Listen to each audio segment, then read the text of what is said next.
Rain pelted the old slate roof of Hollow Pines Funeral Home, tapping like impatient fingers. Inside, under flickering fluorescent lights and among the scent of antiseptic and formalin, 22-year-old mortuary student Thomas Grady worked in the embalming room alone. He'd just wheeled in the newest arrival, an elderly man named Elias Moreau.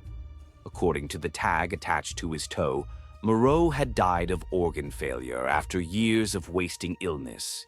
His skin was sallow, almost waxy, but oddly still warm. Too warm. Thomas muttered to himself as he prepped the instruments and began mixing the embalming chemicals.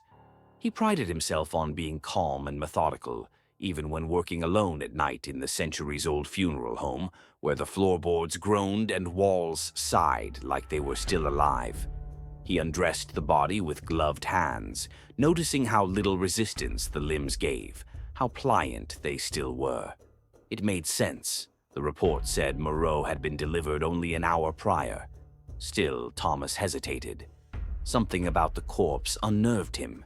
He reached over and placed his hand gently on the man's chest to position him, and froze. There was heat, not residual warmth, radiating heat, like a low ember pulsing beneath the skin. A chill crawled up Thomas's spine. He leaned down instinctively, pressing his ear to the old man's chest. Thump. A pause. Thump. A heartbeat. Impossible. And then, everything shattered. Thomas gasped, but no air came. He was suddenly paralyzed, not with fear, but with stillness. His body unresponsive, silent, distant. Above him stood a young man himself, leaning over with a look of concern. Then the young man picked up a scalpel. Thomas wanted to scream, to move, but couldn't. His limbs were stiff, rigid, cold. He was watching himself begin the embalming procedure from inside the body on the table. It wasn't sleep paralysis. It wasn't a dream. His vision was dull and fogged at the edges, like looking through milked glass. But it was real. He tried to move his lips. Nothing. The young man, the other him, didn't notice. He watched as the tubes were inserted, as the mouth was pried open with a metal gag, as the chemicals began to be pumped into his arteries. Formalin burned like fire through his veins. Then a single tear slipped from the old man's eye, from his eye, and the embalmer paused, looked up, looked at the tear, but then he shook it off. A spasm, he probably thought, just post-mortem twitching. Nothing new. It all made sense now. The warmth in Elias's chest, the faint heartbeat. It hadn't been life clinging on. It had been a trap. When Thomas leaned in, guided by curiosity and compassion, he unknowingly opened the door. Elias didn't steal his body. Thomas gave it to him.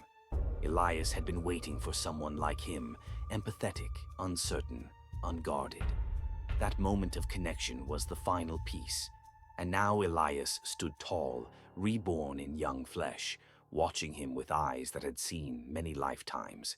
There was no ritual, no chant, just a quiet system, one in, one out, a hand, a heartbeat, a soul, missed through an open door.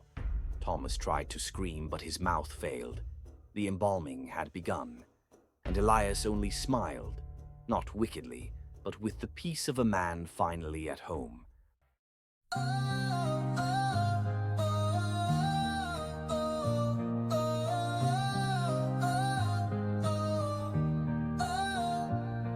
When the night gets bright and the stars align, we stir up dreams in cosmic time. A little stardust, a little tune, you're mixing it with the